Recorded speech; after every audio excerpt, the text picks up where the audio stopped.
Hi అండి, welcome to Jakkampudi recipes. ఈరోజు మన రెసిపీ వచ్చేసి కోట్లాది మందికి నచ్చే చికెన్ దమ్ బిర్యానీని ఇంట్లో ఉన్న వాటితోనే సింపుల్గా ఎవరైనా చేసుకోగలిగే పద్ధతిలో ఈరోజు మీకు ఈ వీడియో అనేది షేర్ చేయబోతున్నాను. మనకి పొడి పొడిలాడుతూ రైస్ అనేది ఇంకండి ఇలా రావాలి అన్నాం, అలాగే చికెన్ అనేది చాలా మెత్తగా సాఫ్ట్గా ఇలా కుక్ అవ్వాలి అన్న సింపుల్ టిప్స్తో మీకు ఈ వీడియోలో చికెన్ బిర్యానీ అనేది నేను షేర్ చేశానండి. ఇప్పుడు ఎలా చేసుకోవాలి ఏంటనేది ఈ వీడియోలో చూపిస్తాను. లాస్ట్ వరకు స్కిప్ చేయకుండా వీడియో మొత్తం చూసేయండి. ముందుగా ఒక బౌల్ తీసుకొని బిర్యానీ రైస్ వచ్చేసి అదే బాస్మతి రైస్ అండి. ఈ రైస్ వచ్చేసి నేను ఒక కప్పు వరకు తీసుకున్నాను. బిర్యానీ మొత్తం కూడా నేను ఈ రైస్తో చేయడం లేదు. ఇవి ఒక కప్పు తీసుకొని అలాగే ఒక అర కేజీ వరకు నేను మామూలు రైస్ అనేది తీసుకున్నాను. ఈ రెండు కలిపి నేను ఇప్పుడు చికెన్ బిర్యానీ అనేది చేయబోతున్నాను. చాలా పొడి పొడిలాడుతూ కూడా ఇంట్లో ఉన్న వాటితోనే ఈ రెండింటినీ కూడా ఇలా బాగా మిక్స్ చేసేసి ఇందులో వాటర్ పోసుకుంటూ ఒక 2-3 సార్లు ఇలా బియ్యం మొత్తాన్ని కూడా కడిగేయండి. ఇందులో ఉన్న తెల్ల పొట్టు అనేది పోతుంది మనకి. అప్పుడు ఇందులో ఈ వాటర్ మొత్తం వంపేసి వేరొక వాటర్ అనేది యాడ్ చేసుకొని ఒక గంట సేపు పక్కన పెట్టేయండి. బియ్యం అనేది చక్కగా నానిపోతాయి మనకి. ఇదిగోండి, నేను ఇలా కడిగాను అనమాట రైస్ని. ఇప్పుడు మనం ఆల్రెడీ రైస్ కడిగేసాం కాబట్టి నేను వాటర్ కూడా కొలత ప్రకారం ఇందులో యాడ్ చేశానండి. మనం నార్మల్ రైస్ ఒక లోటా వరకు తీసుకున్నాం కాబట్టి ఆ లోటాతో 2 లోటాల వరకు వాటర్ అనేది యాడ్ చేశాను నార్మల్ రైస్కి. అదే బిర్యానీ రైస్ వచ్చేసి ఒక కప్పు వరకు తీసుకున్నాం కాబట్టి కప్పున్నర వరకు వాటర్ అనేది యాడ్ చేసుకొని బౌల్లో పక్కన పెట్టేసుకున్నాను. ఇప్పుడు చికెన్ వచ్చేసి ఇదిగోండి ఒక అరకిలో వరకు తీసుకున్నాను అనమాట. ఈ అరకిలో చికెన్లో ఇప్పుడు మనం మ్యాగ్నేట్ అనేది చేసుకుందాము. ఇందులో సాల్ట్ వచ్చేసి ఒక 2 టీ స్పూన్లు, అలాగే పసుపు వచ్చేసి 1 టీ స్పూన్ యాడ్ చేసుకోండి. ముందుగా మనం బియ్యం అనేది వాటర్ పోసి నానబెట్టుకుంటే తర్వాత కొలుచుకునే పని లేకుండా ఇక డైరెక్ట్గా అలా యాడ్ చేసేయచ్చు అని ముందుగానే నేను వాటర్ పోసి పక్కన పెట్టుకున్నానండి. అలాగే కారం వచ్చి ఒక 2 టీ స్పూన్ల వరకు వేసుకోండి.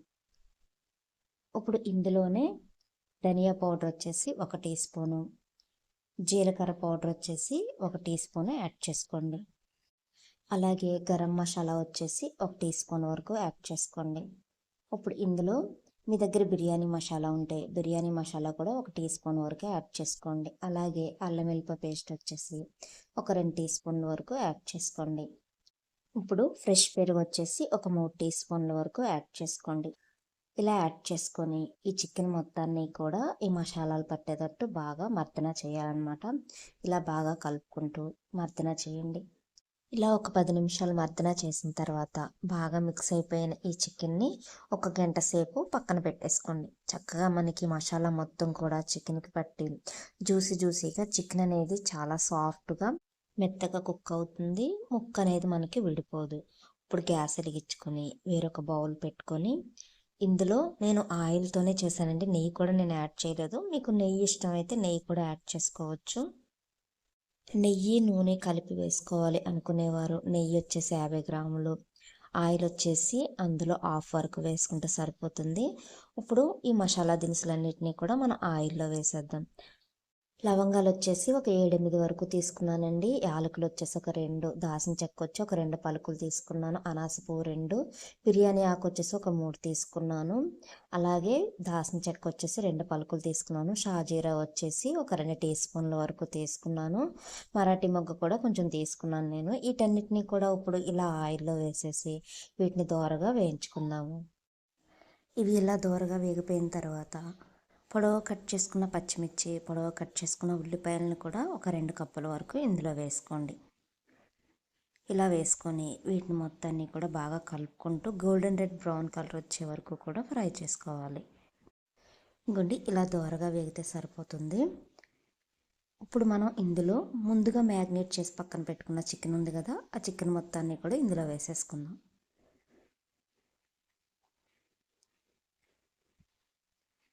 ఇలా చికెన్ మొత్తాన్ని వేసేసి బాగా కలిపేయండి. ఇలా కలుపుకుంటూ ఇందులో ఉన్న వాటర్ మొత్తం కుక్ అయిపోయి ఆయిల్ పైకి తేలే వరకు కూడా ఈ చికెన్ మనం కుక్ చేసుకోవాలి. చికెన్ మనకి గంట సేపు నానింది కాబట్టి చాలా సాఫ్ట్గా చాలా బాగా ముక్క అనేది కుక్ అవుతుంది. ఇలా మూత పెట్టేసి హై ఫ్లేమ్లో 10 నిమిషాలకు ఒకసారి ఇలా కలుపుకుంటూ కుక్ చేసుకోండి. చూడండి మనకి అందులో ఉన్న వాటర్ మొత్తం కుక్ అయిపోయి ఆయిల్ అనేది ఇలా వదులుతుందన్నమాట. అప్పుడు ముక్క అనేది చక్కగా ఉడుకుతుంది. ఆయిల్ మొత్తం కూడా ఇలా సెపరేట్ అయిపోయి మనకి ముక్కలు అనేవి ఇలా కనిపిస్తున్నప్పుడు మనం ముందుగా నానబెట్టి పక్కన పెట్టుకున్న రైస్ ఉన్నాయి కదండి, ఆ రైస్ మొత్తాన్ని కూడా ఇందులో వేసేసుకుందాం. ముందుగానే మనం రైస్తో పాటు వాటర్ కూడా వేసేసి నానపెట్టాం కదండి. ఇదిగోండి ఈ వాటర్ మొత్తాన్ని కూడా నేను ఇందులో వేసేస్తున్నాను. మీకు ఇందాక చెప్పాను కదా, నార్మల్ రైస్ 1 కప్పు తీసుకుంటే 2 కప్పుల వరకు వాటర్ అనేది యాడ్ చేసుకోవాలి. అదే బిర్యానీ రైస్కి అయితే కప్పుకి వచ్చేసి కప్పున్నర వరకు వాటర్ అనేది యాడ్ చేసుకోవాలి. మనకి బిర్యానీ రైస్ కొంచెం తక్కువ వాటర్ పడుతుంది. అదే మామూలు రైస్ అయితే 2 కప్పుల వరకు వాటర్ పడుతుంది 1 కప్పుకి వచ్చేసి. నేను ముందుగానే నానబెట్టి ఇందులో పక్కన పెట్టేశాను కాబట్టి ఆ వాటర్ మొత్తాన్ని కూడా బియ్యంతో పాటు ఇందులో యాడ్ చేశాను. ఇలా యాడ్ చేసుకొని గరిటె పెట్టి మొత్తం కూడా బాగా మిక్స్ చేసేయండి. ముందుగానే బియ్యంలో మనం వాటర్ యాడ్ చేయడం వల్ల మనకి బియ్యం చక్కగా నానిపోతాయి. వాటర్ కూడా మళ్ళీ తర్వాత కొలుచుకునే పని లేకోకుండా బియ్యంతో పాటే మనం ఇందులో యాడ్ చేసేసుకోవచ్చు. ఈ సింపుల్ టిప్ మీకు కూడా నచ్చితే మీరు కూడా ఎప్పుడైనా బిర్యానీ చేయాలి అన్నప్పుడు ఇలా ట్రై చేయండి. అలాగే ఇందులో కొత్తిమీర వచ్చేసి 1 కప్పు వరకు చిన్న చిన్న ముక్కల కింద కట్ చేసి వేసుకొని మూత పెట్టేసి హై ఫ్లేమ్లో ఒక 10 నిమిషాలు, లో ఫ్లేమ్లో ఒక 10 నిమిషాలు కుక్ చేసుకున్నారంటే మనకి ఇలా చక్కగా బిర్యానీ అనేది రెడీ అయిపోతుంది.